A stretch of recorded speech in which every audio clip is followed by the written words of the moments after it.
Këshilli Bashkiak ka marrë në shqyrtim njësër projekt vendimesh të rëndësishme të lidhura me ndimen ekonomike, ndimen financiare për dëmet nga zjarri, programet buxhetore që synojnë investime në infrastrukturën arsimore e turistike, apo dhe tarifimin e parkingjeve dhe përcaktimin e stacioneve të linjave qytetase dhe ndërqytetase. Mbledhja filloi me njësër debatesh që lidheshin kryesisht me projekt vendimin e buxhetit 2025 dhe programin buxhetor afatmesëm 2025-2027. Përfaqësuesit e PD-s kërkuan heqjen nga rendi ditës të këtij projekt vendimi. Pikën 6 kërkojmë të hiqet nga rendi ditës, nisën kjo prej faktit që po kërkohet një reallokim fondit me një vlerë shumë të madhe, rreth 3 milion lek, pa kaluar ndërgjegjësi publike, pa kaluar këshillim me ashtu siç e kërkon ligji dhe rregulloria me qytetarët, dhe për këtë ftoj që edhe për sqarim për qytetarët, sekretarin e Këshillit të lexoj nenin 54 të ligjit për pushtetin vendor dhe nenin 18, gjatë cila na bën me dije që nuk lejohet riallokimi ose ndryshimet në buxhet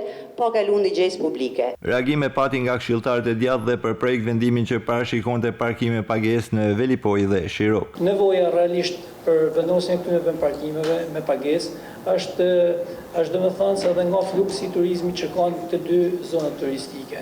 Dhe vendosja e një kriterit me pagesë do të na mundsojnë edhe përdorimin me kriter të automjeteve, por edhe pasjen një vend parkimi dinitos me kriteret caktume dhe jo uzurpimin e vend parkimeve me oraret pa kufizume dhe në dëm të ekonomisë dhe buxhetit bashkisë. Mendoni një herë që këta qytetarë ku dojnë me parku, dojnë me fut në liçen apo mbet me parku makina.